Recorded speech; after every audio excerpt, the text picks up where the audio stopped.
बोलो,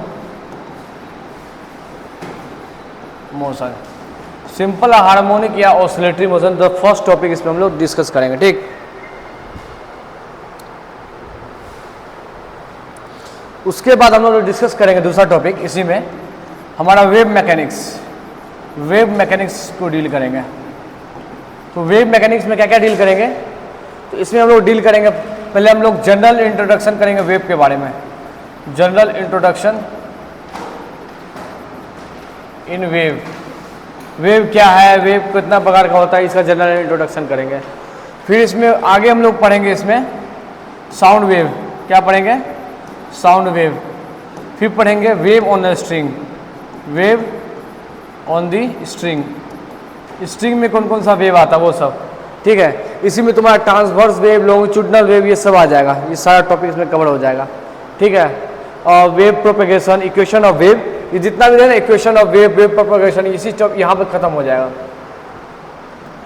उसके बाद हम लोग पढ़ेंगे वेव ऑप्टिक्स, वेव ऑप्टिक्स है, कुछ फर्क नहीं पड़ता खिड़की खोलने से, फर्क पड़ता है। फिर वेव ऑप्टिक्स पढ़ेंगे। ठीक है, जोर से बोलते हैं, सर को बोलना ना कि सर पर्दा लगा देना, एटलीस्ट तुम लोग इतना ही है ना, इतना दो तो पर्दा कम से कम लगा देगा, एक पर्दा ऐसे लगा देगा ना, ऐसे और ऐसे, तो हो जाएगा सारा काम। खिड़की खोलने से कुछ फायदा नहीं है, खिड़की तो हम खोल देंगे, खोलने से कुछ फायदा है नहीं।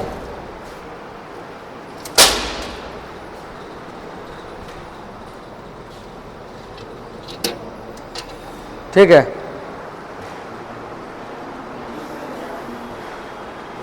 ठीक, इसके बाद हम लोग पढ़ेंगे वेव ऑप्टिक्स। इस वेव ऑप्टिक्स में जो हम लोग टॉपिक डिस्कस करेंगे वो कौन कौन है, तो यहाँ पे हम लोग करेंगे diffraction of light, diffraction of light. फिर हम लोग डिस्कस करेंगे यहाँ पे interference of light, interference of light, बात नहीं करेगा।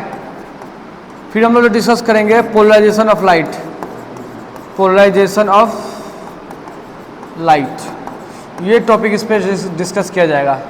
जहाँ पे जो शुरू का ये जो टॉपिक दिख रहा है, ये टॉपिक, ये क्लास 11 का टॉपिक है, ये टॉपिक, ये और ये पूरा क्लास 11 का टॉपिक है। लेकिन ये जो टॉपिक दिख रहा है रेड में, वो क्लास 12 का टॉपिक है। ठीक है, हाँ, तो लेकिन हम लोग ये पूरा टॉपिक पढ़ेंगे ऑलमोस्ट 1 मंथ में, 1 मंथ में ये पूरा टॉपिक कवर कर देंगे, मतलब क्लास 11 प्लस क्लास 12 का दोनों टॉपिक चलेगा। ठीक है, क्या से ऑसिलेटरी मोशन स्टार्ट करेंगे। मतलब पहला टॉपिक हम लोग क्या, सिंपल हार्मोनिक मोशन, पहला टॉपिक हमारा क्या, simple harmonic motion, simple harmonic, हाँ, मोशन। ठीक है, सिंपल हार्मोनिक मोशन या सिंपल ऑसिलेटरी मोशन। ठीक है, तो हार्मोनिक मोशन जो है हमारा, या जो हमारा ऑसिलेटरी मोशन है, उसको सिंपल बोल रहे हैं। यहाँ पे क्या बोल रहे हैं, कम्प्लेक्स नहीं, सिंपल। तो इसका क्या मतलब है पता कुछ देवानंद, सिंपल क्यों बोल रहे हैं इसको, कम्प्लेक्स हार्मोनिक मोशन क्यों नहीं बोल रहे हैं, या हार्मोनिक बोलो या ऑसिलेटरी बोलो। ठीक है, ऑसिलेटरी, तो सिंपल हार्मोनिक या सिंपल ऑसिलेटरी बोल रहे हैं यहाँ पे, हम कम्प्लेक्स क्यों नहीं बोल रहे हैं। ठीक, चलो इसको इस चीज़ को समझने से पहले हम थोड़ा सा और एक दो टर्मिनोलॉजी समझ लें, जैसे पीरियोडिक मोशन क्या होता है, ऑसिलेटरी मोशन क्या होता है, पहले ये दो टर्म समझ लें हम लोग पहले। ठीक है, जैसे पहला मोशन क्या है हमारा, पीरियोडिक मोशन, पीरियोडिक मोशन। तो कोई बताएगा पीरियोडिक मोशन क्या होता है, देवानंद बताओगे पीरियोडिक मोशन। झूला, हाँ, कौन सा झूला, ये तो ऑसिलेटरी हो गया ना, हाँ कह सकते हैं, all oscillatory motion is periodic motion. तो ठीक है, एग्जांपल सही है। और कोई एग्जांपल, पीरियोडिक मोशन होता क्या है,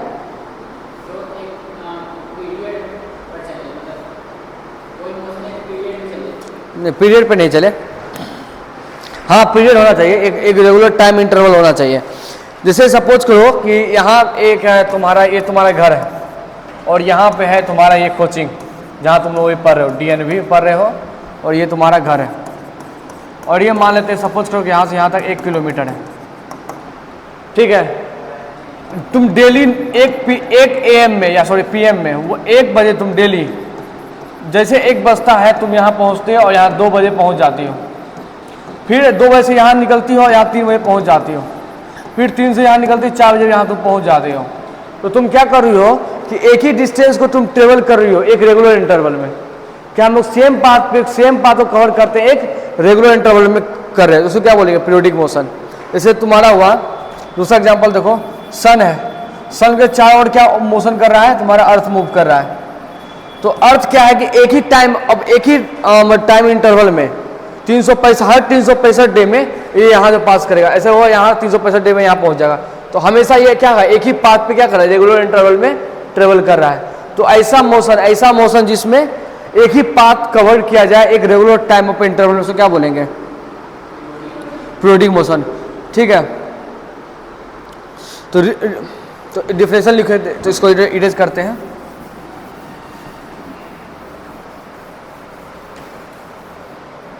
तो लिखेंगे, साथ साथ लिखो, ठीक है। व्हेन अ पार्टिकल या और moving bodies repeats its when a particle and moving body repeats its definite path, ठीक है। repeat its motion in definite path, motion क्या लिख दिया? मॉनिटर लिख रहा था। Motion in a definite path in a regular interval, ये बता रहे थे ना। क्या बोले कि जब एक पार्टिकल जो है,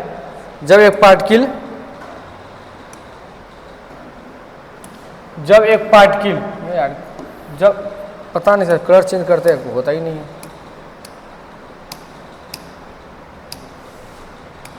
क्या बोले कि जब एक पार्टिकल या कोई मूविंग बॉडी रिपीट करे अपना मोशन किसी एक डिफिनिट पाथ पे एक रेगुलर इंटरवल पे, ठीक है। यदि रेगुलर इंटरवल पे अपना पाथ को क्या करे? रिपीट करे।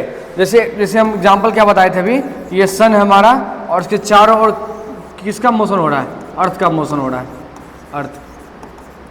तो ये अर्थ जो है एक खास रेगुलर इंटरवल में क्या कर रहा है? रिपीट कर रहा है अपना एक डिफिनिट पाथ। ये पाथ उसका फिक्स है, ये पाथ क्या है? डिफिनिट पाथ है, फिक्स्ड पाथ है। ये जो फिक्स्ड और डेफिनेट पाथ है उसी पे वो क्या कर रहा है? एक रेगुलर इंटरवल पे रिपीट कर रहा है, उसको क्या बोलेंगे? पीरियोडिक मोशन बोलेंगे। कोई दिक्कत? जैसे अभी एग्जांपल बताया था क्या, जैसे तुम हो, ये तुम्हारा घर है और ये हमारा कोचिंग है DNB, ठीक है, और ये तुम्हारा घर है। तुम यहाँ से जा रहे हो और यहाँ से आ रहे हो, तो तुम डेली जा रहे हो, डेली आ रहे हो, उसी समय पे जा रहे हो, उसी समय पे आ रहे हो। तुम्हारा जो टाइम इंटरवल है वो भी सेम है, रेगुलर इंटरवल है, ठीक है। मतलब जाने और आने में जो तुम्हारा 1 आवर लग रहा है, फिर अगला दिन आने जाने में वही 1 आवर, सेम आवर लगे, रेगुलर इंटरवल हो और डिस्टेंस यदि वही तुम्हारा हो, जिस पास से गया उसी पास से तुम अप डाउन कर रहे हो, ऐसा मोशन तुम्हारा क्या कहलाएगा? पीरियोडिक मोशन कहलाएगा, ठीक है। ऑसिलेटरी मोशन क्या था? पेंडुलम जो है तुम्हारा, ये ऐसे गया, फिर ऐसे आया, फिर ऐसे गया, तो ये क्या है? To and fro motion. ये क्या है तुम्हारा? ऑसिलेटरी मोशन बेसिकली क्या है? When a body moves to and fro called oscillatory motion,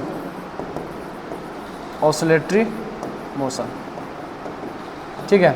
जब बॉडी एक टू एंड फ्रो मोशन करे, बॉडी यहां से जाए फिर बॉडी वापस ऐसे आए, और ये मोशन क्या कहलाएगा? टू एंड फ्रो, आगे पीछे आगे पीछे आगे पीछे हो रहा है। ये कैसा है तुम्हारा? पेंडुलम का जो मोशन है वो कैसा है? ऑसिलेटरी मोशन हो गया, ठीक है। तो यहाँ पे क्या हो रहा है बेसिकली? तो यहाँ पे एक जैसे पेंडुलम है, ये पेंडुलम क्या हो रहा है? यहाँ ऐसे यहाँ पहुँच रहा है, यहाँ पहुँच गया सपोज, हाँ, फिर वो वापस आया ऐसे करके और इधर आया, फिर यहाँ से फिर ऐसे ऊपर चला गया यहाँ पे, फिर वो वापस ऐसे चला गया। तो एक खास पॉइंट से वो जिस पॉइंट से जो इस पॉइंट से ऊपर गया, फिर नीचे इसी पॉइंट में पहुंचा, फिर इस पॉइंट से इधर गया, फिर इधर आया। तो ये जो पॉइंट है, ये इसको बोलते हैं, कौन सा पॉइंट बोलते हैं? इसको बोलते हैं मीन पॉइंट। क्या बोलते हैं? मीन पॉइंट, इसको क्या बोलते हैं? मीन पॉइंट या equilibrium point. Equilibrium point, clear है? देखो क्या बताया अभी, दो चीजें। अब देखो ऑसिलेटरी मोशन होने के लिए क्या चाहिए? इसके लिए कंडीशन है कि इसके पास क्या होगा? मीन पोजीशन होगा। मीन पोजीशन या मीन पॉइंट, मीन पोजीशन या मीन पॉइंट, उसको क्या बोलते हैं हम लोग? इक्विलिब्रियम। इसको क्या नाम दिया है? Equilibrium point. इक्विलिब्रियम पॉइंट मतलब क्या होता है कि वो पॉइंट जहां पे फोर्स तुम्हारा क्या हो? जीरो हो। वो पॉइंट जहां पे तुम्हारा फोर्स जीरो हो। दैट मीन्स यदि मोशन नहीं हो रहा, जैसे मानो ये पेंडुलम है, ये रहा सिंपल पेंडुलम बना रहा, ये रहा पेंडुलम। तो यहाँ पे क्या हमारा क्या है कि अब जैसे मानो मोशन स्टार्ट नहीं हुआ है तो यहाँ पे ये रहेगा ऐसे, बिना जब मोशन नहीं हो रहा तो ऐसे रहेगा। अब क्या करेंगे? इसको थोड़ा डिस्प्लेस करेंगे तो देखो क्या हो रहा है, तो ऐसे है, हाँ रुका हुआ है। दिस इज द कौन सा पॉइंट है, कौन सा पोजीशन है ये? इक्विलिब्रियम पोजीशन या मीन पोजीशन। लेकिन जैसे हम लोग उसको मीन पोजीशन से डिस्टर्ब किए तो ऐसे क्या हो रहा है? अब ऑसिलेशन होने लगा है ना। तो जैसे हम लोग उसको डिस्प्लेस किए वो क्या हो गया? ऑसिलेशन होने लगा। तो कहाँ से हम लोग डिस्प्लेस किए हैं? इक्विलिब्रियम पोजीशन से इसको डिस्प्लेस किए हैं। तो ये कौन सा पोजीशन है तुम्हारा? ये इक्विलिब्रियम पोजीशन। कौन सा है? मीन पोजीशन या इक्विलिब्रियम पोजीशन। मीन पोजीशन या इक्विलिब्रियम पोजीशन। जब मीन पोजीशन से इसको थोड़ा ऐसे डिस्प्लेस करेंगे, इसको थोड़ा ले गए ऐसे करके यहाँ ले आए, फिर यहाँ छोड़ दिए, मतलब यहाँ पे लाए हैं इसको, यहाँ पे इसको पकड़े उठा के ऐसे ले आए यहाँ पे, मतलब क्या किया? मीन पोजीशन से इसको क्या किए? डिस्प्लेस कर दिए। मतलब डिस्प्लेस करने बाद छोड़े, जैसे ये था मीन पोजीशन से इसको यहाँ मीन पोजीशन में, मीन पोजीशन जहाँ फोर्स जीरो तो मोशन जीरो, मतलब यहाँ पर आराम से रुका हुआ है। लेकिन आप जैसे इसको डिस्प्लेस किए तो तुम देखो क्या हो रहा है? ऑसिलेशन शुरू हो गया। समझ में आया? तो बात जब ये ऑब्जेक्ट यहाँ था, इसको ऐसे डिस्प्लेस इधर ले गए, फिर जब छोड़े इसको तो फिर वापस ये यहाँ आएगा। वापस कहाँ आया? उसका मीन पोजीशन। वापस किधर आया? मीन पोजीशन में। और यहाँ पे ये जब आया ना तो उस समय इसका स्पीड जीरो नहीं हुआ था, उसका स्पीड क्या था? मैक्सिमम था। तो ये क्या गया? वहां पे ऐसे वापस चल गया, यहाँ पे ये यहाँ पे चला गया, फिर वापस ये ऐसा गया। तो देखो ये पॉइंट को क्या बोलेंगे? Mean position. और ये जो पॉइंट है जहां पे ये लास्ट टच हुआ है इसको बोलेंगे क्या? Extreme point. क्या बोलेंगे? Extreme point. एक्सट्रीम पॉइंट पे वेलोसिटी तुम्हारा स्पीड जो होता है तुम्हारा क्या होता है? जीरो होता है। एक्सट्रीम पॉइंट पे स्पीड जीरो। यहां पे बताओ स्पीड, एक्सट्रीम पॉइंट पे speed maximum, sorry zero. Speed point पे एक्सट्रीम, ये भी क्या है? एक्सट्रीम पॉइंट है। ये भी क्या है? Extreme point. एक्सट्रीम पॉइंट है ये भी क्या? Extreme point. ठीक, ये भी क्या है तुम्हारा? एक्सट्रीम पॉइंट है। ठीक, अब देखो यहां पे बताओ स्पीड क्या होगा? यहां पे एक्सेलरेशन क्या होगा? ये बताओ। जीरो होगा, क्योंकि ये क्या है? ये है इक्विलिब्रियम पोजीशन। ये कौन सा पोजीशन है? ये है इक्विलिब्रियम पोजीशन। और इक्विलिब्रियम पोजीशन वैसा पोजीशन होता है जहां पे फोर्स जीरो तो मास एक्सेलरेशन जीरो। और एक्सेलरेशन जीरो दो ही कंडीशन में हो सकता है, तुम लोग कैलकुलेशन से पढ़ोगे, या तो स्पीड या तो वेलोसिटी मैक्सिमम हो या तो वेलोसिटी मिनिमम हो। दो ही कंडीशन में एक्सेलरेशन जीरो हो सकता है, या स्पीड वहां पे सबसे ज्यादा मैक्सिमम पोजीशन पे हो, मैक्सिमम होगा, या मिनिमम होगा। इसको बोलते हैं मैक्सिमा और मिनिमा। कैलकुलेशन में पढ़ोगे कि किसी भी पॉइंट में मैक्सिमा और मिनिमा निकालना होता है तो पहले इसका डेरिवेटिव को जीरो करते हैं। ठीक है, जैसे v का मैक्सिमा और मिनिमा निकालना है तो dv बाई dt क्या करेंगे? पहले जीरो करेंगे। तो dv बाई dt जब जीरो करेंगे तो v मैक्सिमम भी हो सकता है, v मिनिमम भी हो सकता है। मैक्सिमम और मिनिमम कब होगा? सेकंड डेरिवेटिव से पता करते हैं उसका। ये क्या चीज़ होता है तुम लोग बताएंगे, बस समझ में आया? तो बस अभी के लिए इतना ही समझो, यदि फोर्स जीरो है तो एक्सेलरेशन जीरो होगा, और एक्सेलरेशन जीरो होगा तो स्पीड मैक्सिमम भी हो सकता है, मिनिमम भी हो सकता है। इस केस में ये मिनिमम नहीं होता है, इस केस में मैक्सिमम होता है। मतलब क्या हो रहा है? देखो बॉडी का स्पीड यहाँ पे देखो, जब बॉडी ऐसे गया ऐसे गया, देखो ऐसे गया, स्पीड घटते गया, जीरो हो गया। जहां जीरो हुआ वो वापस आना शुरू किया, और जैसे वापस आ रहा है स्पीड बढ़ रहा है, स्पीड बढ़ रहा है। जैसे यहाँ पे पहुंचा स्पीड मैक्सिमम हो गया, फिर आप जब ऐसे बढ़ना शुरू किया स्पीड घटना शुरू हुआ, घटते जीरो हो गया। और जहां जीरो होगा वहां से वापस आ जाएगा, फिर आ गया, फिर बढ़ना शुरू हो गया, मैक्सिमम हो गया यहाँ पे। फिर यहाँ से अब घटना शुरू हुआ, जीरो हो गया। बस समझ में आया क्या हुआ? देखो ये हमारा पेंडुलम है, पहले अब ये मेन पोजीशन है, यहाँ से उसको डिस्प्लेस किए, अब यहाँ से ऑसिलेशन होना शुरू हो गया, ठीक है, ऐसा ऐसा, और ये ऐसा ऐसा ऑसिलेशन हो रहा है। तो देखो जैसे मानो ये मेन पोजीशन, यहाँ से ऑसिलेशन होकर इधर जाएगा, ऐसे ऐसे जा रहा है इधर, तो जैसे जा रहा है स्पीड इसका क्या हो रहा है, डिक्रीज हो रहा है, और यहाँ जाकर करते करते एक्सट्रीम पॉइंट पे स्पीड क्या हो गया, जीरो हो गया। जीरो हो जाएगा तो स्पीड रुक जाएगा, स्पीड जीरो का मतलब रुक गया, और जैसे रुक गया ग्रेविटी के कारण वो क्या हो गया, नीचे आना शुरू हो गया। तो अब जैसे नीचे आना शुरू हुआ तो स्पीड बढ़ना शुरू हुआ, स्पीड बढ़ना शुरू हुआ, और यहाँ पे मिनिमम मीन पोजीशन पाया, स्पीड मैक्सिमम। तो जब स्पीड मैक्सिमम तो क्या रुकेगा, ये नहीं रुकेगा, आगे बढ़ जाएगा। तो अब जैसे आगे बढ़ गया तो देखो ग्रेविटी से ऊपर जा रहा है, तो इसका ग्रेविटी के कारण क्या होगा, ग्रेविटी नीचे लग रहा है और ये स्पीड ऊपर जा रहा है, इसके कारण क्या होगा, इसका स्पीड घटना शुरू होगा, एक्सट्रीम पॉइंट गया, जीरो हो गया। ऐसे जीरो बड़ा बड़ा मैक्सिमम, बड़ा बड़ा जीरो, जीरो मैक्सिमम, जीरो, समझ में आ रहा है, ऐसे प्रकार का हो रहा है। यहाँ पे एक एग्जप्शन क्या मानना है कि जब पेंडुलम एक बार नाचना शुरू कर दिया ना तो कभी रुकेगा नहीं। यहाँ पे एग्जप्शन अभी फॉर द टाइम बिंग मानना है, ऐसा होता नहीं। यदि हम ऐसा माने, पेंडुलम ऐसा मारे तो धीरे धीरे बाद ये क्या हो जाएगा, देखो रुक जाएगा। लेकिन यहाँ क्या एज्यूम मानना है कि ऐसे जब ऐसे किए तो ये रुकेगा नहीं, इसका जो एम्पलीट्यूड है वो सेम एम्पलीट्यूड, बात जो ये इसका एक्सट्रीम पोजीशन है वो हमेशा सेम रहेगा। क्लियर है बात। अरे देखो एक चीज समझाते हैं, ऐसे सपोज करो कि एक कटोरा है, ठीक है, एक ऐसा कटोरा है, ठीक है, हम इक्विलिब्रियम पोजीशन पर समझा रहे हैं, इक्विलिब्रियम मतलब इक्विलिब्रियम पोजीशन समझा रहे हैं, इक्विलिब्रियम हम समझा रहे हैं। देखो सपोज करो कि यहाँ पे एक बॉल है, क्या किया, बॉल किया, और यहाँ पे एक बॉल रख दिया। जब तुम इस बॉल को थोड़ा डिस्प्लेस, इसको ऐसे ले जाओगे यहाँ पे और छोड़ दोगे, तो क्या बॉल, जब हम इसको बॉल को ऐसे ले गए यहाँ पे, जब तुम इसको यहाँ पे छोड़ दिए तो क्या बॉल वापस आएगा अपने पोजीशन पे, अपना पोजीशन में वापस आएगा कि नहीं आएगा, आएगा कि नहीं आएगा, जब है आएगा ना। कटोरा में इसे कटोरा है, इसको बॉल को यहाँ ले जाए, ऐसे छोड़ दे तो वापस यहाँ आएगा, आना चाहेगा नहीं आना चाहेगा। तो यदि कोई यदि तुम डिस्प्लेस किए, यदि तुम क्या किए यहाँ पे सिस्टम या पार्टिकल को डिस्प्लेस किए, क्या किए, डिस्प्लेस किए। आफ्टर डिस्प्लेसमेंट वो वापस अपने इक्विलिब्रियम पोजीशन पे आ गया। आफ्टर डिस्प्लेसमेंट रिटर्न बैक, अपना return back to mean position या इक्विलिब्रियम पोजीशन, मीन पोजीशन या इक्विलिब्रियम पोजीशन।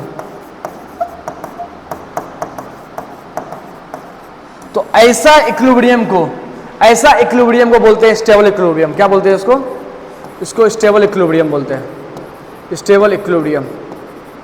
ठीक, वो इक्विलिब्रियम जहां पे जब बॉडी को डिस्प्लेस किए तो वापस कहां आ जाना चाहिए, वहां जहां से डिस्प्लेस किए वहीं पे आ जाना चाहिए, इसको क्या बोलेंगे, स्टेबल इक्विलिब्रियम।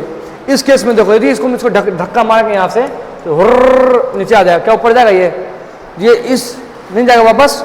तो इस केस में क्या हुआ, जब हम उसको स्लाइटली डिस्प्लेस कर रहे हैं तो जो ऑब्जेक्ट है वो हुर्र हमेशा के लिए चले जा रहा है। तो ऐसा डिस्प्लेसमेंट को क्या बोलेंगे, यहाँ पे तो क्या हुआ, जब पार्टिकल को यहाँ पे जब डिस्प्लेस किए हो तो क्या हुआ, रिटर्न बैक नहीं हुआ है, रिटर्न बैक क्या हुआ, नहीं हुआ, रिटर्न बैक नहीं हुआ।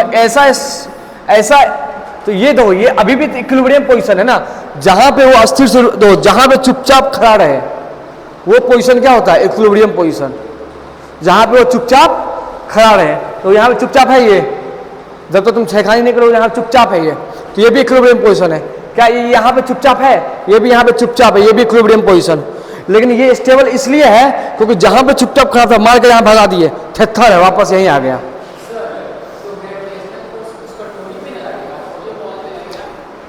ग्रेविटेशनल फोर्स कटोरी, बॉल, माथा, छठा सब पे लगता है। पूर्ण ग्रेविटी फील्ड पे जो भी मासी ऑब्जेक्ट है सब पे लगेगा। ऑब्वियसली बॉल यहाँ जाएगा तो ग्रेविटी यहाँ इससे नीचे नहीं लगेगा, बॉल पे नहीं लगेगा ग्रेविटेशनल फोर्स। एक सब कटोरी हम यहाँ पे टेबल पे खड़ा है यहाँ पे, तो टेबल पे तुम बोला ग्रेविटेशनल फोर्स लगेगा, अब मेरे पे नहीं लगेगा ग्रेविटेशनल फोर्स, ऐसा होता है। अब सब पे लगेगा, हम पे लगेगा, इस पे लगेगा, सब पे ग्रेविटेशनल फोर्स लगेगा। हाँ तो जैसे कोई ऑब्जेक्ट है ना, यहाँ मास है तो ये ग्रेविटी यहाँ लग रहा है और यहाँ पे ये जो है ना ये ऊपर लगा था नॉर्मल फोर्स, इसी कारण बैलेंस होकर ये रुका हुआ रहता है। ये हम फोर्स में पढ़ाएंगे तुम, ठीक है? अभी बात को डिस्टर्ब मत करो। ग्रेविटी, तुम ग्रेविटेशनल फील्ड में कोई भी मासी ऑब्जेक्ट होगा तो उसमें फोर्स लगेगा ही लगेगा। तुम कपार पे बैठ जाओ, ऊँट पे बैठ जाओ, 74 पे बैठ जाओ, चद्दर के अंदर घुस जाओ, फर्क नहीं पड़ता। मासी ऑब्जेक्ट है तो वेट लगेगा ही लगेगा, ठीक है? लेकिन हम अब यहाँ वेट का बात नहीं कर रहे हैं, यहाँ पे हम वो इसका फोर्स का बात ही नहीं कर रहे हैं, ठीक है? हम क्या बोल रहे थे? हम बोल रहे थे कि यहाँ पे भी ऑब्जेक्ट क्या है, इक्विलिब्रियम पोजीशन पे है। मतलब यहाँ पे इक्विलिब्रियम पोजीशन क्यों बोल रहे हैं? क्योंकि यहाँ फोर्स जीरो है। फोर्स जीरो कैसे पता चला? क्योंकि यहाँ पे मोशन नहीं है। यहाँ पे भी ऑब्जेक्ट क्या है, इक्विलिब्रियम पोजीशन पे है। यहाँ पे ऑब्जेक्ट क्या है, इक्विलिब्रियम पोजीशन पे है, ठीक है? क्योंकि यहाँ पे फोर्स क्या है, जीरो है। ये क्या है, थेथर है। क्यों? जैसे हम इसको डिस्प्लेस किए वापस ये आ गया, ये क्या हो गया, वापस आ गया। जब थेथरा होगा उसको क्या बोलेंगे, स्टेबल। जो थेथरा होगा उसको क्या बोलेंगे, स्टेबल इक्विलिब्रियम। जो चट्टा एकदम होगा, चट्टा होगा जो धक्का मारने भाग गया, वो क्या है, अनस्टेबल है। इसको क्या बोलेंगे, इसको अनस्टेबल इक्विलिब्रियम। क्या बोलेंगे, अनस्टेबल इक्विलिब्रियम, ठीक है? तो थेथरा जो है वो स्टेबल इक्विलिब्रियम और चट्टा जो है अनस्टेबल इक्विलिब्रियम। समझ में आया देवानंद? पेंगा समझ में आया? ठीक है। थेथरा कौन है? जिसको डिस्प्लेस करने के बाद वापस अपने घड़े में घुस जाए, वो थेथरा है। जैसे मुटका उठाते हैं फिर जाकर सूझ जाता है, तो कैसा इक्विलिब्रियम हो गया, स्टेबल इक्विलिब्रियम, ठीक है? और किसी को जैसे कल बैटिंग नहीं दिया भाग गया घड़े, वो कैसा था, अनस्टेबल इक्विलिब्रियम, ठीक है? बात समझ में आ गया? तीसरा टाइप का इक्विलिब्रियम होता है न्यूट्रल इक्विलिब्रियम। जैसे तो क्या है, जैसे प्लेन है और ये बॉल यहाँ पे है, जो बॉल रुका हुआ है, ये क्या है, बॉल यहाँ पे रुका हुआ है। अब इसको डिस्प्लेस किए, वहीं आके यहाँ पे डिस्प्लेस किए, यहाँ पे भी रुकिए गया। इसको ऐसे यहाँ खड़ा था तो घसका दिया, यहाँ पे यहाँ रुक गया, फिर घसका दिया, यहाँ रुक गया। ये एक नंबर का आलसी आदमी है। हाँ, जहाँ घुसका रहा है वहीं रुक जा रहा है। मतलब जहाँ पहले क्या था, मीन पोजीशन था उसका, मतलब क्या, इक्विलिब्रियम। ये इक्विलिब्रियम पोजीशन था, क्या था उसका, इक्विलिब्रियम पोजीशन था, ठीक है? घसकाए ना चट्टा का, वहीं अपना इक्विलिब्रियम पोजीशन बना लिया, बोला यार बेटा हम यहीं रहेंगे, यही हमारा इक्विलिब्रियम पोजीशन है। तो ऐसा चट्टा आदमी को क्या बोलेंगे, बोले मसून आदमी है, क्या रे, उसको क्या बोलते हैं, मसून बोलते हैं ना, बोलते हैं। तो मसून को इंग्लिश में क्या बोलते हैं, न्यूट्रल। मसून को इंग्लिश में क्या बोलते हैं, न्यूट्रल। न्यूट्रल है, कोई रिस्पॉन्स नहीं देगा, मरला सारा, ठीक है? तो न्यूट्रल इक्विलिब्रियम, ठीक? तो हमें ये समरी करना चाहे तो हम बताएं इक्विलिब्रियम पोजीशन के बारे में, बताएं इक्विलिब्रियम के बारे में, बताएं इक्विलिब्रियम के बारे में बताएं। तो हम लोग 3 प्रकार के इक्विलिब्रियम अभी फिलहाल पढ़े। एक इक्विलिब्रियम का अभी पढ़े हैं, स्टेबल इक्विलिब्रियम। क्या पढ़े, स्टेबल इक्विलिब्रियम। इसी के बारे में हम लोग पूरा चर्चा करेंगे। अनस्टेबल और न्यूट्रल के बारे में कोई चर्चा नहीं करेंगे। अनस्टेबल इक्विलिब्रियम पढ़े और एक पढ़े हम लोग neutral equilibrium. Neutral equilibrium clear है? ये कौन सा है, ढीठ है, ये है चट्टा, ये है मसून, ठीक? ये क्या है, ढीठ है, ढीठ, चट्टा, मसून, ठीक है? 3 प्रकार का इक्विलिब्रियम, ढीठ, चट्टा, मसून। ढीठ कौन है, जो वापस अपना घड़े में घुस जाए, मतलब वापस अपना मेन पोजीशन पे जो चल जाए, वो कौन है, ढीठ है। ढीठ मतलब स्टेबल इक्विलिब्रियम। चट्टा कौन है, जो हल्का डिस्प्लेस के भागिए गया, वो कौन सा है, चट्टा। चट्टा मतलब अनस्टेबल इक्विलिब्रियम। और मसून कौन है, जिसको हल्का ठेले वहीं रुक गया, वो ठेलो वहीं रुक गया, ऐसे ऐसे खड़ा मसून है। इसको धक्का मारेगा तो यहाँ पहुंचेगा, फिर धक्का मारा यहाँ पहुंचा, तो इसको क्या बोलेंगे, न्यूट्रल इक्विलिब्रियम। समझ में आया? तीनों प्रकार का इक्विलिब्रियम समझ में आया? कौन कौन सा इक्विलिब्रियम बताओ, हैं? बात ढीठ, चट्टा और मसून। ढीठ, चट्टा और मसून, 3 प्रकार का इक्विलिब्रियम, ठीक है? तो हम लोग जो है ढीठ का ही बात करते हैं, ढीठ को है उसी को सुधारने की कोशिश करते हैं। चट्टा भागा तो भागने दो, मसून को तो बातें नहीं करना, भगा उसको।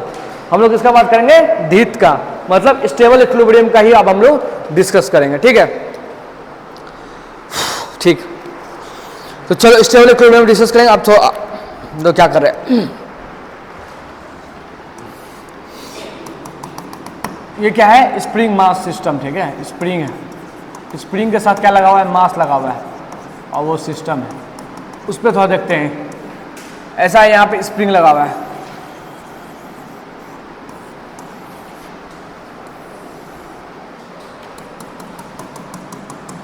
जब ये रिलैक्स अवस्था में है, जब ये रिलैक्स अवस्था में है तब क्या बोलेंगे, यहाँ पे कोई मोशन नहीं, आराम से एकदम रखा हुआ है, रिलैक्स है पूरा। तो ये क्या है, जब रिलैक्स अवस्था में होगा तो ये क्या होगा, उसका मीन पोजीशन क्या होगा, मीन पोजीशन, मीन पोजीशन या इक्विलिब्रियम पोजीशन, ठीक है, मतलब ऐसा पोजीशन जहां पे एक्सेलरेशन 0 है, ठीक। अब क्या किया, रिलैक्स था, एकदम मस्त सोया हुआ था, बोले रे जट्टा, ये कौन, हम किसका बात कर रहे हैं, ढीठ का बात कर रहे हैं, ठीक है। तो इसको पकड़ के इसको खींच के यहाँ ले आए, क्या करके खींच के यहाँ ले आए, इसको पकड़े और खींच के किधर लाए, यहाँ ले आए, कोई दिक्कत। तो दो क्या हुआ,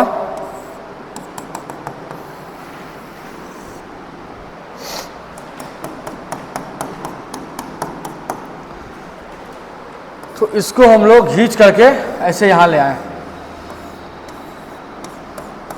ठीक। जब इसको खींच के लाएंगे, कैसा है, ढीठ है, तो ये क्या करेगा, अपना मीन पोजीशन की तरफ भागेगा, अपने मीन पोजीशन की तरफ भागेगा, भागेगा नहीं भागेगा, इधर है, जो इसको भगाने का काम कर रहा है, जो एजेंट इसको भगाने का काम कर रहा है, उसको बोलते हैं रीस्टोरिंग फोर्स। क्या बोलते हैं, रीस्टोरिंग फोर्स। उसको रीस्टोर करने के बाद काम कर रहा है, रीस्टोरिंग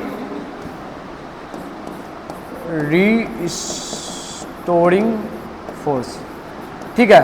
जो एजेंट उसको वापस अपने मीन पोजीशन तरफ पहुंचा रहा है, उसको क्या बोलेंगे, रीस्टोरिंग फोर्स, क्लियर है। और यहाँ पे जो रीस्टोरिंग फोर्स है ना, यहाँ पर जो रीस्टोरिंग फोर्स है, ये क्या है, एफ इज क्या है, ये रीस्टोरिंग फोर्स, एफ क्या है, रीस्टोरिंग फोर्स। ये जो है एक्सपेरिमेंटली पता चला कि डायरेक्टली प्रोपोर्शनल किसके हो सकता है, एक्स पावर एन का। यहाँ माइनस साइन का है लगाए हैं, माइनस साइन का मतलब ये हुआ कि डिस्प्लेसमेंट इधर किए, फोर्स उसके अपोजिट डायरेक्शन में है। इसका मतलब क्या हुआ, माइनस साइन का मतलब कि direction of force, direction of force जो है तुम्हारा क्या है, अपोजिट है direction of displacement vector, direction of displacement. हम बताते हैं नेगेटिव ऑफ वेक्टर, याद है, यदि एक के अपोजिट हो तो क्या लगाते हैं, बीच में नेगेटिव लगाते हैं। तो यहाँ पे ये हुआ, बात समझा। तो ये क्या है, हमारा रीस्टोरिंग फोर्स है। तो कभी भी स्टेबल इक्विलिब्रियम होने के लिए हमारे पास एक क्या होगा, हमेशा रीस्टोरिंग फोर्स होगा, ठीक है। तो ये क्या है, फीचर ऑफ ऑसिलेशन हो गया। क्या है, फीचर ऑफ ऑसिलेशन। तो लिख सकता है, लिखो नहीं, इसी चीज को भाषा में लिख देना कि जब पार्टिकल को डिस्प्लेस करते हैं, when we displace a particle from their mean position, लिख सकता है, लिख दो, यहाँ लिख देते हैं, कहाँ लिख देते हैं, यहाँ लिख दे, स्टेबल इक्विलिब्रियम,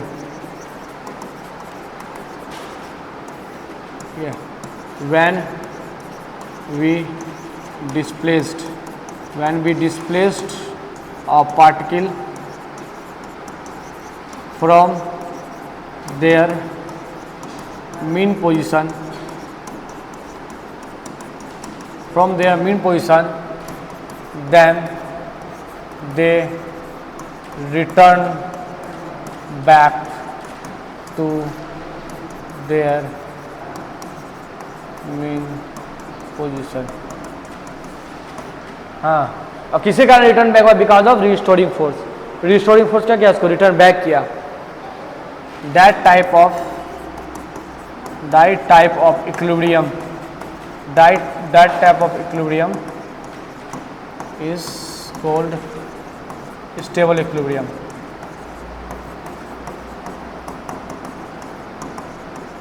ठीक, उसे वो इक्विलिब्रियम क्या बोलेंगे, इसमें लिख देते हैं, क्या लिखो, व्हेन we displaced, इसमें ऐसे लिख दो ना कि on stable equilibrium is that equilibrium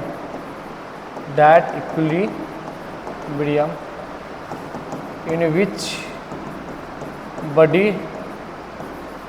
doesn't regain their original position. Clear है बात कि जब बॉडी को हम डिस्प्लेस करेंगे उसका ओरिजिनल पोजीशन नहीं मिलेगा तो क्या बोलेंगे? Unstable equilibrium. लिखो लिखो लिखो, लिख लिया?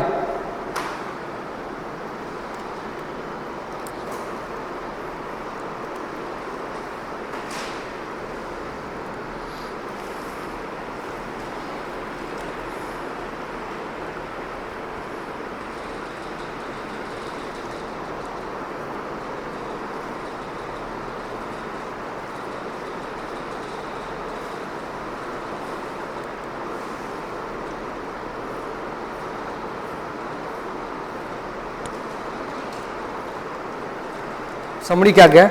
हम दो प्रकार का मोशन बताएं। एक मोशन था पीरियोडिक मोशन, दूसरा था ऑसिलेटरी मोशन। पीरियोडिक मोशन वो है जिसमें डिफिनिट पाथ को डिफिनिट रेगुलर इंटरवल में क्या करें? रिपीट करें। उसको क्या बोलेंगे? एक डिफिनिट पाथ को रेगुलर इंटरवल में रिपीट करें, उसको बोलेंगे पीरियोडिक मोशन। ऑसिलेटरी मोशन किसको बोलेंगे? ऑसिलेटरी मोशन उसको बोलेंगे जो टू एंड फ्रो मोशन हो। ठीक है, ऑसिलेटरी और पीरियोडिक मोशन में डिफरेंस क्या है? देखो, पीरियोडिक मोशन क्या हो कि एक पाथ पे क्या हो, हाँ, रेगुलर इंटरवल में रिपीट करता हो, लेकिन पेंडुलम भी एक रेगुलर इंटरवल में क्या करता है? रिपीट करता है। मतलब ऑल ऑसिलेटरी मोशन जो होगा तुम्हारा क्या होगा? पीरियोडिक मोशन होगा। लिख सकते हैं यहाँ पे तुम लिख सकते हो।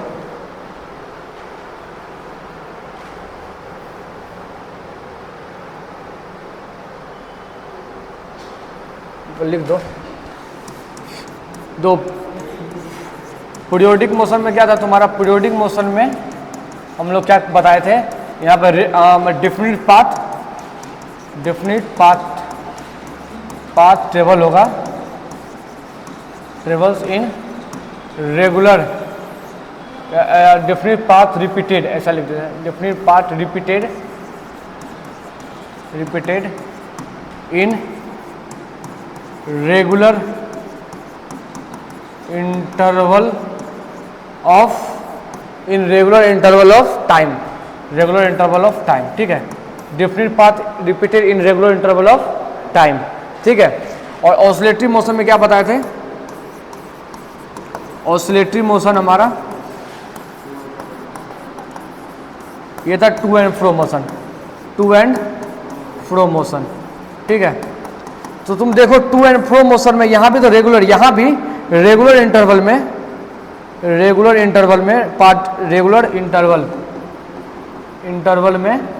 पाथ क्या हो रहा है? रिपीट कर रहा है। यहाँ पे पाथ रिपीटेड हो रहा है, नहीं हो रहा है? यहाँ भी रेगुलर इंटरवल में पाथ रिपीटेड हो रहा है। इसीलिए कह सकते हैं all oscillatory motion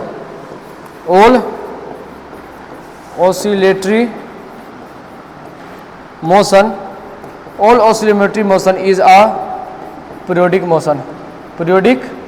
motion.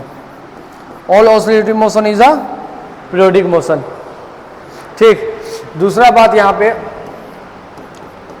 But all periodic motion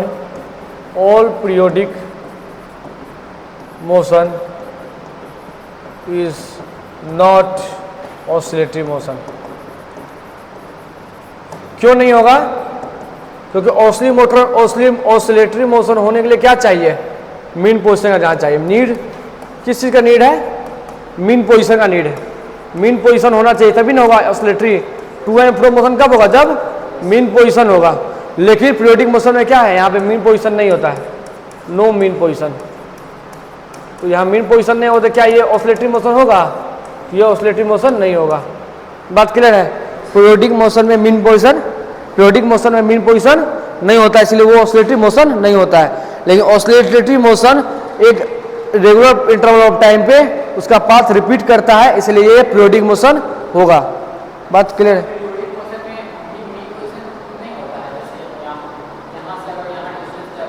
mean position क्या है? मीन पोजीशन वो पोजीशन है जहां पर फोर्स जीरो हो। हाँ, force zero, acceleration zero, speed maximum. क्या ऐसा पोजीशन है जब मून मोशन कर रहा है अराउंड द अर्थ? कोई ऐसा पॉइंट है जहां पे मून सबसे ज़्यादा फास्टेस्ट स्पीड में होगा? ऐसा कोई फॉल्ट नहीं है, ठीक है। फिर वहाँ कोई मीन पोजीशन नहीं है, क्लियर है, ये दोनों पॉइंट क्लियर है। अच्छा, इधर सारा छाप लिया क्या, इधर सारा, इधर सारा हो गया ना, ये हो गया। दूसरा नंबर पेज किधर चल गया, अच्छा ये वाला पेज कुछ है ही नहीं, ये हो गया प्योरिक, ये हो गया।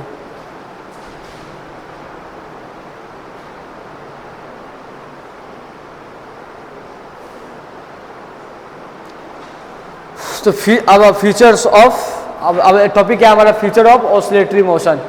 तो अभी जस्ट बताएं कि जब ऑसिलेटरी मोशन होगा तो हमारे पास एक क्या होगा, रिस्टोरिंग फोर्स होगा। तो ऑसिलेटरी मोशन हमेशा जब होगा तो हमारे पास क्या होगा, क्या होगा ऑसिलेटरी मोशन,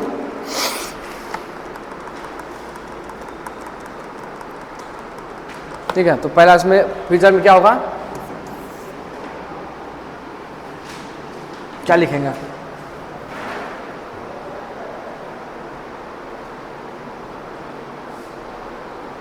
लिखो पहला, द फोर्स या torque is acting on the system to provide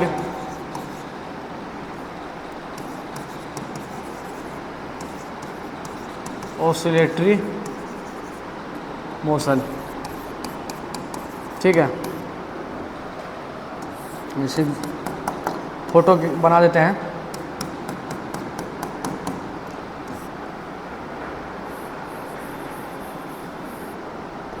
ठीक है।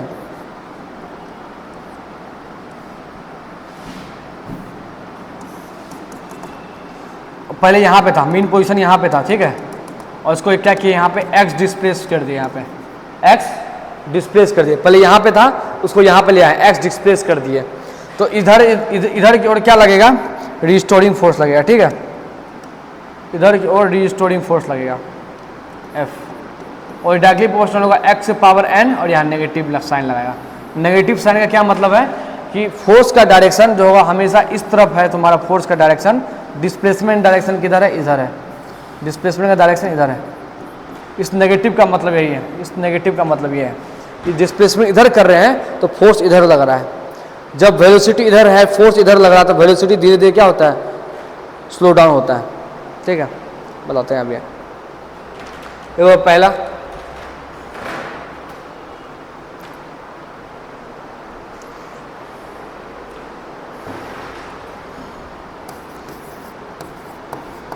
Need not fixed extreme point. हम क्या बोले कि जरूरी नहीं होगा एक्सट्रीम पॉइंट फिक्स होगा, ठीक है। जैसे क्या है कि जैसे मानो कि ये पेंडुलम है, ये कि हमारा क्या पेंडुलम है, और ये मैक्सिमम कहाँ आ रहा है, यहाँ पे आ रहा है, और यहाँ पे इधर मैक्सिमम किधर आ रहा है, इधर आ रहा है, ठीक है। तो ये जो तुम्हारा है ये एक्सट्रीम पॉइंट है, ये क्या है तुम्हारा एक्सट्रीम पॉइंट, और ये भी तुम्हारा क्या है एक्सट्रीम पॉइंट। लेकिन जरूरी नहीं कि ये फिक्स हो, समय के साथ क्या होता है, एक्सट्रीम पॉइंट क्या होगा, धीरे धीरे क्या होगा, छोटा होता जाएगा। जैसे थोड़ा देर बाद इतना ही दूर आएगा, ये थोड़ा देर बाद इतना ही दूर आएगा, तो एक्सट्रीम पॉइंट क्या हो रहा है, छोटा छोटा होते जा रहा है धीरे धीरे, और एक समय आएगा कि एक्सट्रीम पॉइंट मेन पोजीशन के पास पहुंच जाएगा और ऑसिलेशन बंद हो जाएगा, समझा। जैसे तो पहले इतना बड़ा एक्सट्रीम पॉइंट है, धीरे धीरे छोटा हो रहा, छोटा हो रहा, छोटा हो रहा, खत्म हो गया। तो ऐसा जब ऑसिलेशन होता है ना, इसको बोलते हैं डैम्ड ऑसिलेशन। क्या बोलते हैं, डैम्ड ऑसिलेशन, ठीक है। जहां पे तुम्हारा एक्सट्रीम पॉइंट क्या समय के साथ क्या हो जाए, छोटा होते चल जाए, ठीक है, नजदीक आते चल जाए, उसको बोलते हैं डैम्ड ऑसिलेशन। और जिसमें एक्सट्रीम पॉइंट फिक्स हो कि हमेशा ऑब्जेक्ट यहां आएगा और यहां आएगा, हमेशा एक्सट्रीम पॉइंट फिक्स हो, उसको क्या बोलते हैं, अनडैम्ड। उसको क्या बोलते हैं, अनडैम्ड ऑसिलेशन, ठीक है। हर नाम सुन लो, ठीक है। अनडैम्ड ऑसिलेशन जो है वो रियल लाइफ में पॉसिबल नहीं हो सकता है, तो ऐसा नहीं हो सकता तुम बिना एनर्जी दिए हुए हमेशा एक ऑसिलेट करते रहे कोई चीज़। तो जैसे घड़ी का सुइया है, तुम बोले सर घड़ी का सुइया तो हमेशा एक ही पॉइंट पे, उसका एक्सट्रीम पॉइंट फिक्स ही रहता है, होता है ना। घड़ी का सुइया अति होता है थोड़ा पेंडुलम, घड़ी वाला पेंडुलम, उसका एक्सट्रीम पॉइंट हमेशा फिक्स रहता होता है ना भाई साहब। वो जो है ना उसमें क्या करते हैं हम लोग, एक्स्ट्रा फोर्स प्रोवाइड करते हैं। तो क्या होता है ना, समय के साथ वो स्लो हो जाएगा, लेकिन वो स्लो ना हो करके उसी का स्ट्रीम पॉइंट फिक्स रहे, उसमें हम लोग एक्स्ट्रा फोर्स अप्लाई करते हैं। इसलिए उस ऑसिलेशन का क्या नाम है, फोर्स ऑसिलेशन। जो घड़ी का सुइया देख रहे हो क्या नाम है, फोर्स ऑसिलेशन। क्लियर है बात? 3 प्रकार के ऑसिलेशन बता दिए, डैम्ड, अनडैम्ड और फोर्स्ड। अभी फिलहाल इसके बारे में भूल जाओ, हम बस इतना ध्यान रखो, डैम्ड ऑसिलेशन क्या है। डैम्ड ऑसिलेशन में स्ट्रीम पॉइंट हमेशा चेंज होते रहेगा। अनडैम्ड और फोर्स में स्ट्रीम पॉइंट चेंज नहीं होगा। अनडैम्ड में इसलिए चेंज नहीं होगा क्योंकि चेंज नहीं होगा, क्योंकि एनर्जी लॉस्ट नहीं हो रहा है। और ये प्रैक्टिकल नहीं है, पॉसिबल नहीं है, ये थ्योरेटिकल है। प्रैक्टिकली कभी पॉसिबल नहीं है अनडैम्ड, क्योंकि कभी ऐसा नहीं हो सकता है कि किसी का स्ट्रीम पॉइंट स्लो ना हो, छोटा ना हो जाए। हमेशा चीज़ें धीरे धीरे स्लो रन रुक जाएगा।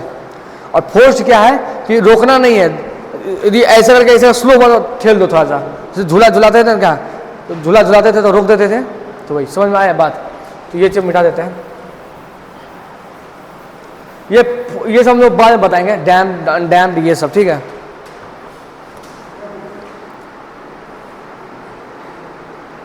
ठीक, यहां तक समझ में आया, यहां तक समझ में आया।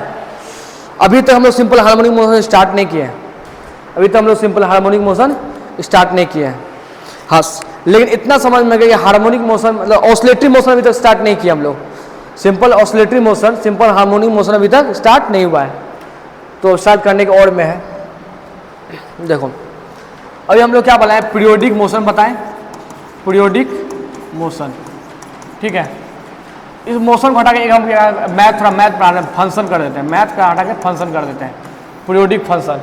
तो पीरियोडिक फंक्शन ऐसा फंक्शन है जो एक रेगुलर इंटरवल के बाद क्या करे, रिपीट करे। वो फंक्शन जो रेगुलर इंटरवल के बाद क्या करे, रिपीट करे, उसको क्या बोलेंगे, पीरियोडिक फंक्शन। क्या बोलेंगे, पीरियोडिक फंक्शन। जैसे हम एग्जांपल देते हैं, ऐसा फंक्शन साइन थीटा एक रेगुलर इंटरवल के बाद क्या करता है, ये रिपीट करता है। जैसे साइन लिखेंगे, sine theta sine pi plus theta कितना होता है बताओ, sine theta. Cos pi plus theta कितना होता है, कॉस थीटा। तो तुम क्या देख रहे हो, 2 पाई के बाद उसका वैल्यू वही हो जा रहा है। पहले साइन थीटा था यहाँ पे, वो 2 पाई चला, 2 पाई क्या हो गया, एक्स्ट्रा चला, तो फिर वापस साइन थीटा ही हो गया। तो इसमें जो यहाँ पे इंटरवल कितना है, 2 पाई का इंटरवल है। तो 2 पाई इंटरवल के बाद वो चीज़ क्या हो रहा है, रिपीट कर रहा है। देखो जैसे इसका ग्राफ याद है, इसका ग्राफ पता है ना, तो इसका ग्राफ कैसा होता है, यदि मानो ये एक्स एक्सिस और वाई एक्सिस है, ये वाई एक्सिस है और ये एक्स एक्सिस है, तो इसका ग्राफ ऐसा होता है। तो तुम देखो यहाँ पे, यहाँ देखो, ये देखो और ये देखो, इसके बाद सेम आ गया फोटोवा। तुम देखो ये जो फोटो देखो और ये फोटो लगभग सेम है ना, ये चीज क्या किया, रिपीट हो, ये चीज रिपीट किया यहाँ पे। तो ये जो वैल्यू यहाँ 0, यहाँ पाई, यहाँ कितना वैल्यू था, 0 होता है, यहाँ पाई होता है, यहाँ पे 2 पाई। तो जो 0 के बाद यहाँ पाई के बाद 2 पाई, 2 को पाई दो, ये जो पॉइंट था, ये पॉइंट यहाँ पहुँच गया है और वही फिर रिपीट किया है। ये जो ग्राफ यहाँ वाला ग्राफ है, वही ग्राफ यहाँ वाला क्या हुआ, यहाँ वाला रिपीट किया है। बस समझा। तो साइन का जो फंक्शन है वो क्या कर रहा है, एक 2 पाई इंटरवल के बाद क्या कर रहा है, रिपीट कर रहा है। कॉस भी देखो, कॉस भी रिपीट करता है। कॉस अगर आप कैसा होता है, ऐसा। तो कॉस भी क्या हो रहा है, 2 पाई के बाद क्या कर रहा है, रिपीट कर रहा है, ठीक है। तो कॉस थीटा और साइन थीटा जो है 2 पाई इंटरवल के बाद क्या करता है, अपने आप को रिपीट करता है। मतलब समझा बात। जैसे मानो हम फर्स्ट क्वाड्रेंट में, दूसरा क्वाड्रेंट में चले गए तो हम कुछ और बन गए, थर्ड क्वाड्रेंट में कुछ और बन गए, फोर्थ क्वाड्रेंट में गए कुछ और बन गए, लेकिन जब वापस हम अपना फर्स्ट क्वाड्रेंट में आए तो फिर हम आशीष बन गए, फिर यहाँ कुछ बन गए, यहाँ कुछ बन गए, यहाँ कुछ बन गए, फिर वापस जब अपना क्वाड्रेंट में आए तो फिर वो आशीष बन गया। मतलब समझ गया, मतलब आशीष जो है वापस जब 360 डिग्री घूम के आ रहा है तो आशीष बन जा रहा है। समझ में आया। अब यहाँ पे फिजिक्स टीचर है, वहाँ गए तो केमिस्ट्री टीचर बन गए, वहाँ गए तो ज्योग्राफी टीचर बन गए, वापस जब इस क्लास में आ गए तो फिजिक्स टीचर बन गए। तो बोले 3 क्लास के बाद मेरा जो वो है फंक्शन है वो क्या कर रहा है, रिपीट कर रहा है। मेरा जो करेक्टर है वो क्या कर रहा है, रिपीट कर रहा है। तो बोलेंगे मेरा करेक्टर कैसा है, पीरियोडिक इन नेचर है। समझ में आया, समझ में आया। पीरियोडिक फंक्शन, यदि पीरियोडिक फंक्शन अच्छा, और ये बात भी क्लियर है, ऑसिलेटरी फंक्शन हमारा कैसा होता है, पीरियोडिक होता है नहीं होता है? ऑसिलेटरी फंक्शन हमारा पीरियोडिक होता है कि नहीं होता है? होता है। यदि कोई पीरियोडिक फंक्शन या यदि कोई ऑसिलेटरी फंक्शन यदि साइन और कॉस के टर्म में लिखा जाए, यदि कोई ऐसा पीरियोडिक फंक्शन हो या ऐसा ऑसिलेटरी फंक्शन हो जो साइन और थीटा कॉस थीटा का टर्म में लिखा गया हो, जैसे साइन थीटा खुद, कॉस थीटा खुद, तो इसको हम लोग मैथमेटिक्स में एक नया फंक्शन बोलते हैं हार्मोनिक फंक्शन। क्या बोलते हैं? Harmonic function. ठीक है, क्या बोलते हैं उसको? Harmonic function. तो हार्मोनिक फंक्शन को है जो है क्या है? हार्मोनिक फंक्शन एक पीरियोडिक फंक्शन है जो साइन थीटा और कॉस थीटा का टर्म में लिखा हुआ रहता है। इसलिए सिंपल हार्मोनिक मोशन बोलो या सिंपल ऑसिलेटरी मोशन बोलो, दोनों सेम है, क्योंकि वहाँ जो ऑसिलेटरी मोशन होता है वो साइन थीटा और कॉस थीटा का टर्म में हम लोग उसका इक्वेशन लिखते हैं। जो ऑसिलेटरी मोशन होता है हम लोग का, जो ऑसिलेटरी मोशन होता है उसको अभी जो हम लोग ऑसिलेटरी मोशन पढ़ने वाले हैं, वो जो ऑसिलेटरी मोशन जो पढ़ने वाले हैं उसको साइन थीटा और कॉस थीटा का टर्म में हम लोग क्या करते हैं? लिखते हैं। इसीलिए उसको ऑसिलेटरी को किसी किसी किताब में हार्मोनिक ऑसिलेटर भी लिखा होगा, हार्मोनिक मोशन भी लिखा होगा, कोई दिक्कत नहीं। तो इसीलिए बोले सिंपल हार्मोनिक मोशन या सिंपल ऑसिलेटरी मोशन दोनों बतवा सेम। ठीक, क्लियर? ये बतवा ठीक, चलो यहां तक क्लियर है। अब हम लोग शुरू करेंगे सिंपल हार्मोनिक मोशन। है टाइम हो गया, भूख लग गया क्या? हो गया तो ठीक है, चलो हो गया तो कोई बात